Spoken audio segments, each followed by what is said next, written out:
Hey everybody, real quick, if you need a recap of the Umbrella Academy seasons 1 through 3, I've got you covered. Just hit the tab in the upper right-hand corner. It'll take you right to it. Now, season 4 picks up 5 years after the events of season 3. Everybody has gotten used to this new timeline, and everybody's gotten used to having no powers. They've all kind of gone off and found their way in life. Victor left the family altogether and runs a bar in Nova Scotia. He rarely talks to his brothers or his sister. Luther, he's a stripper, and not a very good one. He's got terrible rhythm and really no moves. I don't know how he's made a living doing it. Ben, meanwhile, has spent his time in prison.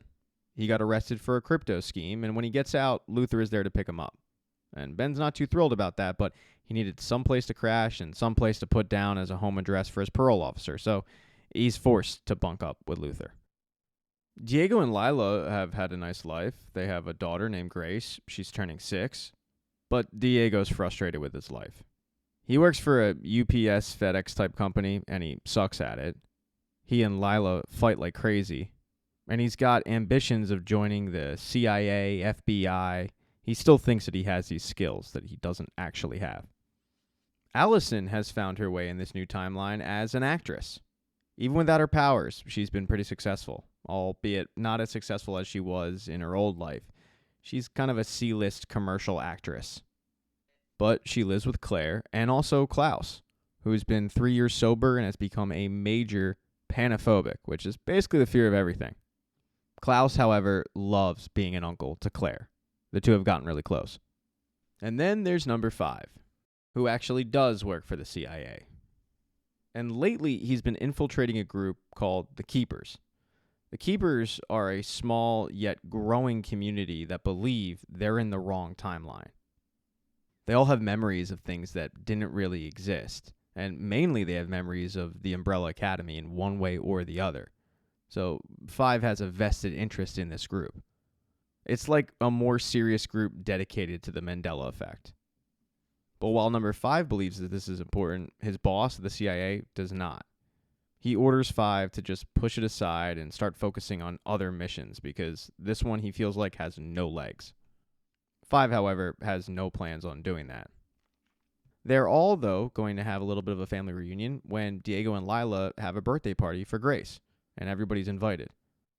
People like Victor and Ben definitely do not want to go.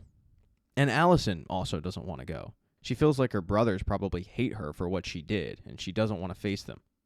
But one way or the other, they all show up. Everybody except Victor.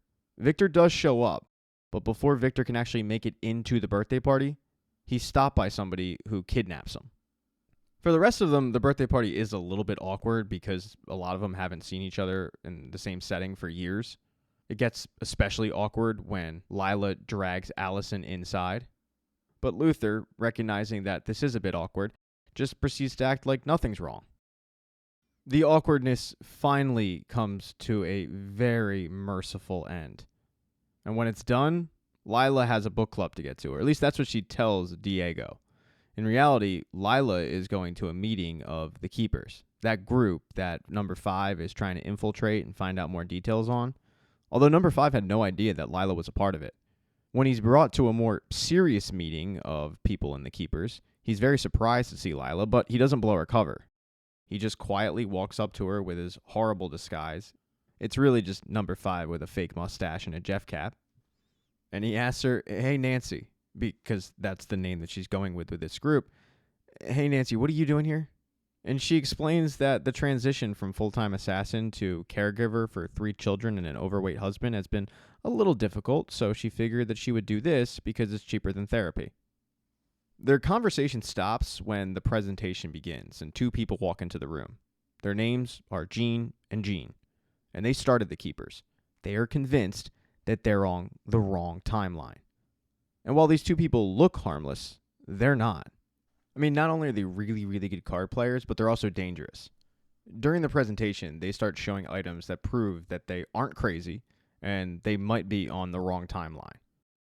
Some of these items they acquired in a shady parking lot deal with a guy that they eventually killed to get their money back. But the items are like action figures of the Umbrella Academy, videotapes that had Allison Hargraves as a star instead of the person that their current timeline says starred in the movie. It's really just more proof that everybody in the room didn't just mistakenly think that this stuff happened. No, it actually did happen. And they're calling it the umbrella effect. And the person they feel like is responsible for the umbrella effect is, of course, the ruling class, Reginald Hargrave. Female Jean says that all of these items are proof that they are living in the wrong timeline.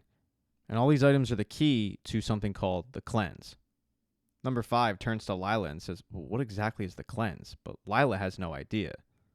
The fact that the two are talking, though, gets the attention of female Jean, and she says, hey, can you guys in the back stand up? I can't really see you. And she does immediately recognize Nancy, but she doesn't recognize number 5.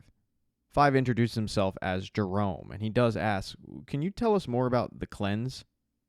Male Jean starts to say, some believe that it's the end, but he's stopped by female Jean.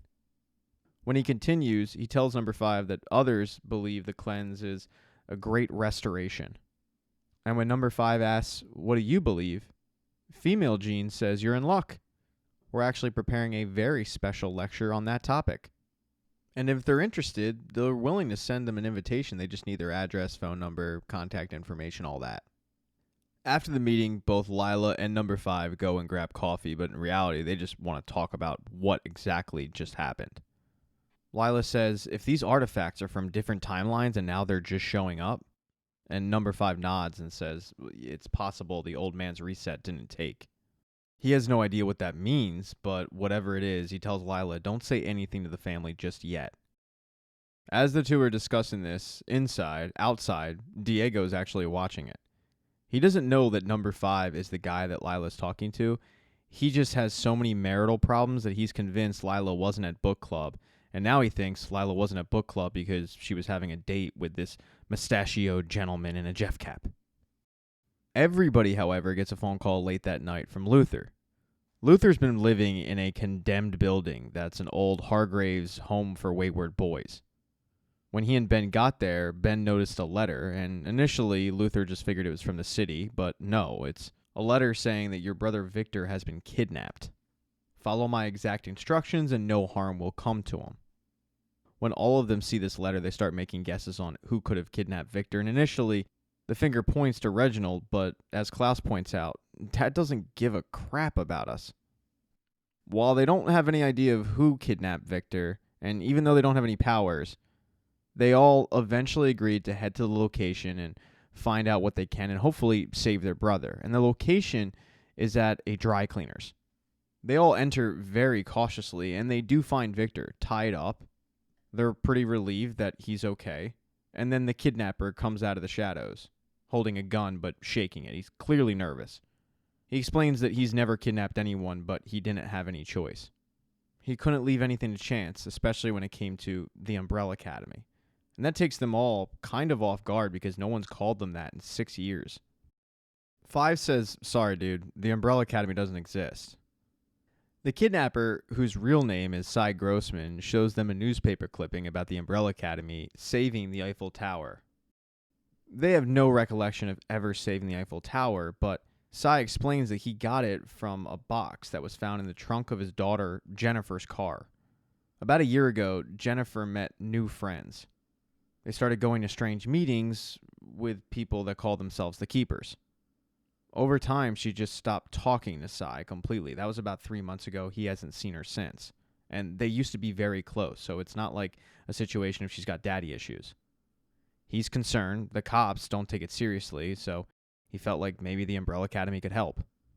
It took him a while to track all of them down, and he does apologize for doing what he did to Victor, but he just wants to find his daughter.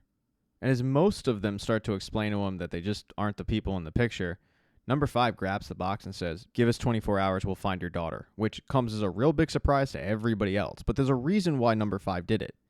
It's because as he was looking through the box of items from Jennifer's car, which a lot of it was items all about them, all about the Umbrella Academy, all about proving their existence, he saw a jar full of marigold, the stuff that can get their powers back. After leaving Cy's dry cleaner, they head to a hibachi, and they discuss the marigold. Number 5 has no idea why the daughter of some guy who owns a dry cleaner had a jar of it, but the big question is, what do they do with it? Does anybody want to take it? And even though some of them clearly do want to, they all pretend at the moment that they're happy with their lives and they have no interest in taking it. Ben, however, gets extremely frustrated listening to this. He pockets it, he leaves for a second, he comes back with sake shots. He hands them out and he says, hey, just for me, old time's sake, let's have one last drink. He even implores Klaus to do it, who's been 3 years sober, saying that sake doesn't count. And they all drink it. None of them realizing what might be in those shots. Thank you so much for checking out this recap. Please consider subscribing to the channel and subscribing to my Patreon. Hit thumbs up if you liked it. Smash that thumbs down button if you thought it sucked. If you left a comment, I don't get back to you. I usually don't check the comments unless they're like a super comment. Also, if you don't see the next video up on the end screen, not to worry, it'll be up in a day or two.